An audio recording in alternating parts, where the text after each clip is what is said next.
পাবনার ঈশ্বরদীর মুলাডুলি উচ্চ বিদ্যালয়ের শ্রেণীকক্ষে অর্ধশতাধিক শিক্ষার্থীর হঠাৎ অসুস্থ হয়ে পড়ার ঘটনায় চলছে তোলপাড়। পরে খুঁজে পাওয়া একটি উকুননাশকের বোতল সন্দেহের তালিকায় থাকলেও চিকিৎসকদের ধারণা হিস্টেরিয়ায় আক্রান্ত হয়েছিল শিক্ষার্থীরা। ঘটনা তদন্তে 5 সদস্যের কমিটি গঠন করেছে উপজেলা প্রশাসন। মিলন মাহমুদের ক্যামেরায় পাবনা থেকে সহকর্মী রিজভি জয়ের রিপোর্টে বিস্তারিত।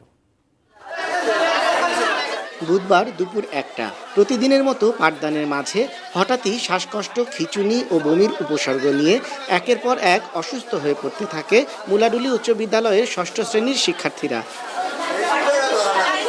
অন্যান্য শ্রেণীতেও ছড়িয়ে পড়ে একই উপসর্গ। অতি অল্প সময়ের মধ্যে একে একে অসুস্থ হয়ে পড়ে 6ষ্ঠ থেকে 9ম শ্রেণীর 53 শিক্ষার্থী। ঘটনার আকস্মিকতায় হতবাক হয়ে পড়ে স্কুল কর্তৃপক্ষ। ফায়ার সার্ভিস ডেকে শিক্ষার্থীদের ঈশ্বরদী হাসপাতালে নেন শিক্ষকরা।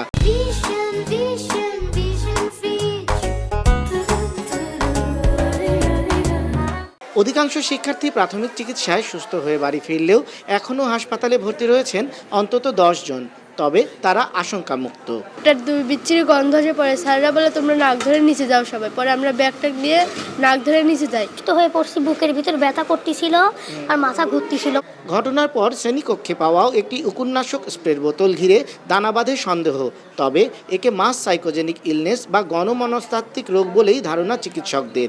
পাশাপাশি অপুষ্টি ও দীর্ঘ সময় শিক্ষার্থীদের খালি পেটে থাকাও কারণ হতে পারে। ওইখানে যে বোতলটা পাওয়া গেছে ওটা উকুননাশকই ডাক্তাররা বলছে।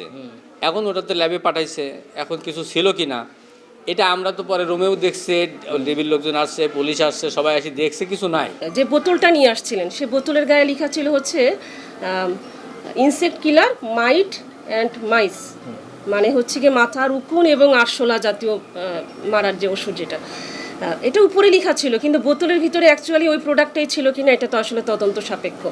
2-1টা বাচ্চা অসুস্থ হলে বাকি বাচ্চাগুলো সব প্যানিক ডিসঅর্ডারই আমি মনে করছি। রহস্য উদ্ঘাটনে উপজেলা স্বাস্থ্য ও পরিবার পরিকল্পনা কর্মকর্তার নেতৃত্বে কাজ শুরু করেছেন পুলিশ ও শিক্ষা বিভাগের তদন্ত কমিটি। রিজভি জয়, এটিএন নিউজ, পাবনা।